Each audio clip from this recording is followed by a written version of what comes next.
Everyone. MP accommodation control act में आज हमारा ये तीसरा लेक्चर है। इससे पहले हमने 2 वीडियोस पे और बेसिक चीजें जो है उसको डिस्कस की हैं। जिन लोगों ने नहीं देखा है उनको लिंक डिस्क्रिप्शन बॉक्स में मिल जाएगा। आज इस वीडियो में हम स्टैंडर्ड रेंट को डिस्कस करने वाले हैं और उससे रिलेटेड जो प्रोविजंस हैं सेक्शन 5, 6, 7 और 8 उसको यहाँ पे हम डिस्कस करेंगे। इस पूरे एक्ट का जो सबसे इम्पोर्टेंट पार्ट है वो यही है, स्टैंडर्ड रेंट। स्टैंडर्ड रेंट को समझने से पहले हम सबसे पहले समझने की कोशिश करते हैं कि रेंट क्या होता है। अगर हम जनरली आम बोलचाल की भाषा में इसको समझने की कोशिश करें तो टेनेंट के द्वारा लैंडलॉर्ड को कोई भी कंसिडरेशन जो पे किया जाता है for the use of accommodation, जो अकोमोडेशन वो यूज कर रहा है उसके लिए वो जो भी कंसिडरेशन पे करेगा लैंडलॉर्ड को, उसको हम रेंट कह सकते हैं जनरली। लेकिन ये रेंट डिसाइड कौन करता है? ये रेंट जो है, जो दोनों पार्टीज हैं, लैंडलॉर्ड और वो टेनेंट, वो दोनों मिलकर डिसाइड कर सकते हैं किसी कॉन्ट्रैक्ट के थ्रू।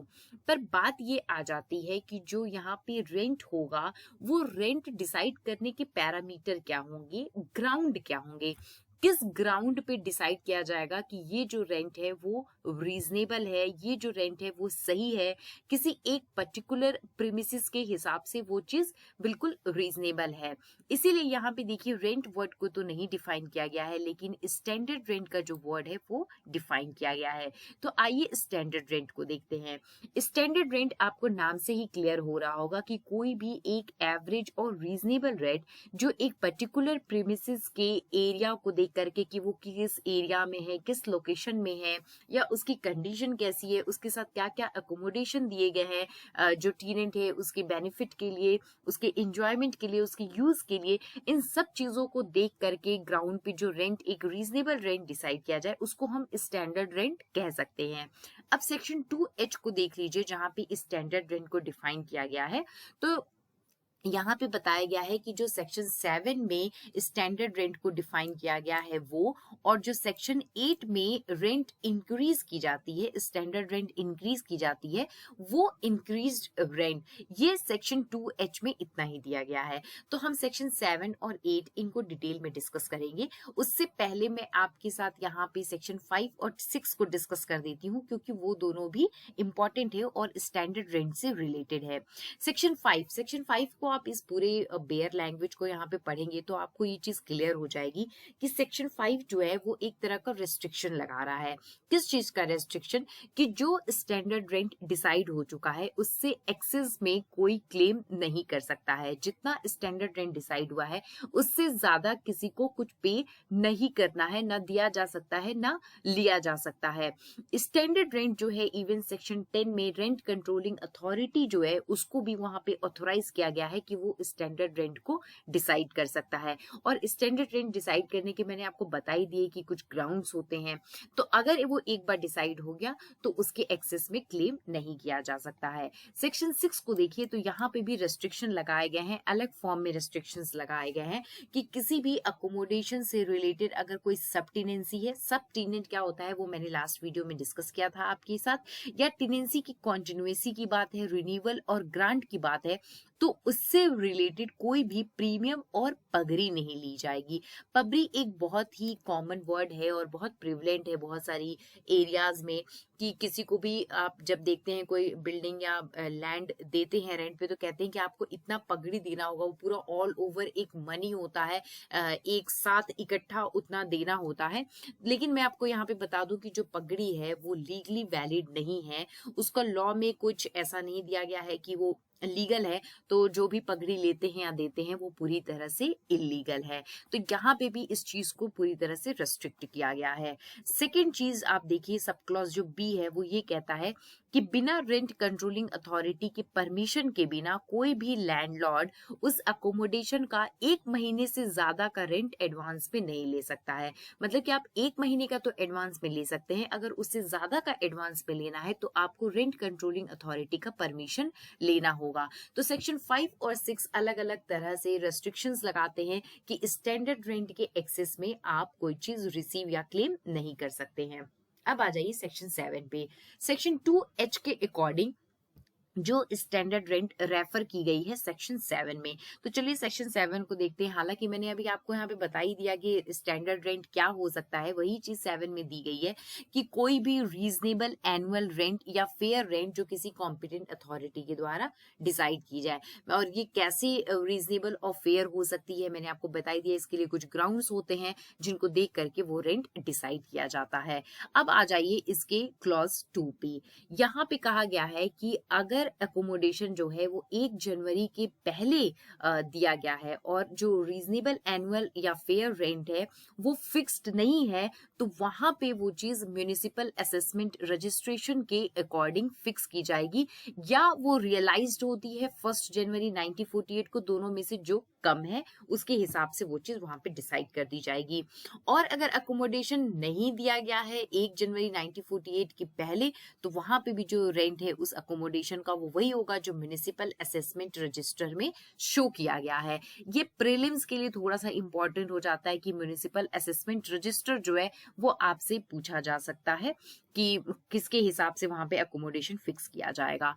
अब आ जाइए यहाँ पे इंक्रीजमेंट की बात करते हैं। तो देखिए, अगर रेसिडेंशियल अकोमोडेशन है या एजुकेशनल पर्पज से रिलेटेड अकोमोडेशन है तो वहां पे 35% उस रेंट का, और अगर अदर अकोमोडेशन है मतलब कि इन दोनों को छोड़ करके तो बाई 70% रेंट वहां पे इंक्रीज हो सकता है। और अगर टेनेंट म्युनिसिपल टैक्स देने के लिए लाइबल नहीं है और वहां पे म्युनिसिपल टैक्स में किसी भी तरह का इंक्रीज हुआ है and subsequent to 1 day of January 1948 है, तो जो अमाउंट इंक्रीज हुआ है उसके इक्वल में उसको वहां पे पे करना होगा। और इसका एक प्रोवाइजो भी दिया गया है कि जो ए और बी सब क्लॉज में स्पेसिफाइड किया गया है, यहाँ पे रेंट का इंक्रीज होना वो तभी परमिसिबल है जब अकोमोडेशन एक अच्छी हालत में हो। तो ये सेक्शन 7 के क्लॉज 1 और क्लॉज 2 को हमने डिस्कस किया कि स्टैंडर्ड रेंट क्या हो सकता है अलग अलग कंडीशन में। और यहाँ पे जो सेकंड क्लॉज है उसमें इसके इंक्रीजमेंट का भी दे दिया गया है कि किस केस में कितना इंक्रीज होगा। अब आ जाइए इसके थर्ड क्लॉज पे।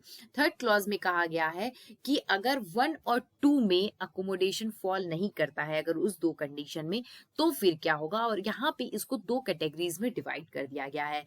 पहली ये जो दो कैटेगरीज है वो है जहां पे अकोमोडेशन एसेस्ड हो जाता है, और सब क्लॉज जो सी है वहां पे जहां पे अकोमोडेशन एसेस्ड नहीं हुआ है। एसेस्ड का मतलब है जिसका मूल्यांकन नहीं हुआ है या जिसका मूल्यांकन हो गया है। तो फर्स्ट वाले जो दो है जहां पे एसेस्ड हो गया है, तो पहला वाला जो कंडीशन यहाँ पे भी फिर सब क्लॉज ए दिया गया है कि अगर अकोमोडेशन सेपरेटली एसेस्ड हुआ है म्युनिसिपल असेसमेंट के, तो वहां पे जो एनुअल रेंट होगी वो उस असेसमेंट के अकॉर्डिंग और प्लस उसमें 50% ऐड कर दिया जाएगा। और अकोमोडेशन का अगर कोई सिर्फ पार्ट एसेस्ड हुआ है तो वो प्रोपोर्शनेट होगी एनुअल रेंट के, और होल अकोमोडेशन कैसे डिसाइड होगा, उस अकोमोडेशन में 50% ऐड करके। तो ये दो कंडीशंस एसेस्ड के केस में है, और दो नीचे वाली जो केसेस हैं वहां पे जो एसेस्ड नहीं हुआ है अकोमोडेशन उसका है, जैसे कि रेंट जो है अगर लैंडलॉर्ड और टेनेंट ने मिलकर डिसाइड कर लिया, अगर अकोमोडेशन दे दिया गया है पहले और अगर नहीं दिया गया है तो फिर वो अमाउंट डिसाइड होगी जो कंस्ट्रक्शन कंप्लीट होने के तुरंत बाद जो भी होता है उसके हिसाब से असिस्ट किया जाएगा।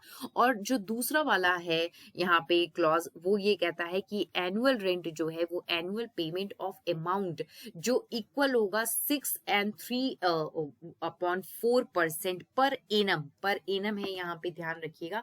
वो जो पूरी की पूरी एग्रीगेट अमाउंट होगी जो उस पूरे कंस्ट्रक्शन पे खर्च किया गया है और जो उस लैंड का मार्केट प्राइस है, उन सब को देख करके यहाँ पे वो रेंट तब डिसाइड किया जाएगा अगर अकोमोडेशन असिस्ट नहीं है तो यहाँ पे ये दो कंडीशंस अलग अलग दी गई हैं। बाकी इसका क्लॉज 1 और क्लॉज 2 जो है वो ज्यादा इंपॉर्टेंट है। तो ये पूरा सेक्शन 7 बात करता है स्टैंडर्ड रेंट की। अब आ जाइए सेक्शन 8 पे। सेक्शन 8 है जो ये बताता है कि आपका स्टैंडर्ड रेंट किस केस में इंक्रीज किया जा सकता है और वो लॉफुल इंक्रीज होना चाहिए, उसके लिए सेक्शन 8 में प्रोविजन दिया गया है, या जो भी अदर चार्जेस होते हैं। तो चलिए सेक्शन 8 का हम क्लॉज 1 देखते हैं।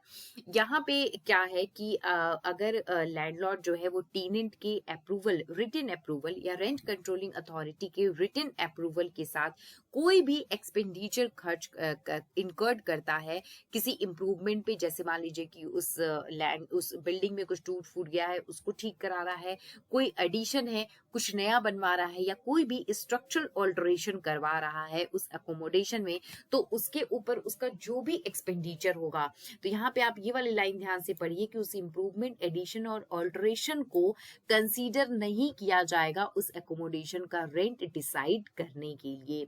ये चीज यहाँ पे बहुत ज्यादा इंपॉर्टेंट है। और उसके बाद जो इसकी लास्ट लाइन है वो ये कहता है कि लैंडलॉर्ड जो है वो लॉफुली स्टैंडर्ड रेंट को इंक्रीज कर सकता है ईयर टू ईयर, लेकिन वहां पे वो स्टैंडर्ड रेंट को 10% से ज्यादा नहीं बढ़ाएगा। जैसे कि आज अभी रेंट पे दिया तो वो अगले साल रेंट इंक्रीज कर सकता है, लेकिन 10% से ज्यादा नहीं करेगा। मतलब कि टेनेंट अभी जो पे कर रहा है उसका 10%, मतलब कि अगर 7,000 पे कर रहा है तो आप नेक्स्ट ईयर उसमें 700 रुपए बढ़ा के उसे 7,700 रुपए ले सकते हैं। ये लॉफुल इंक्रीजमेंट होता है। और जब भी लैंडलॉर्ड इंक्रीज करेगा रेंट को, स्टैंडर्ड रेंट को, तो उसके लिए नोटिस देने का भी प्रोविजन दिया गया है, और वो सेक्शन 9 में दिया गया है कि वो टेनेंट को नोटिस भी देगा उसके रिगार्डिंग। अब सब क्लॉज 2 की बात कर लेते हैं।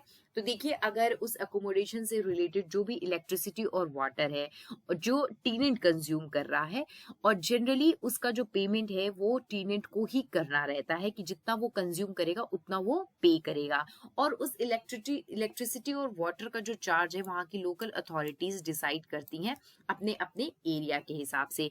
तो अगर मान लीजिए इन केस कि उसका पेमेंट लैंडलॉर्ड ने कर दिया, तो लैंडलॉर्ड जो है वो उसको लॉफुली यहाँ पे चार्ज कर सकता है टेनेंट से जो भी उसने पे किया है। तो ये जो दोनों चीजें होती हैं सेक्शन 8 में, जो 2 क्लॉज दी हैं, ये दी गई हैं कि कब लॉफुली स्टैंडर्ड रेंट इंक्रीज किया जा सकता है, और कब जो है कुछ अदर चार्जेस जो है वो लैंडलॉर्ड रिकवर कर सकता है। ये लीगली अलाउड है यहाँ पे।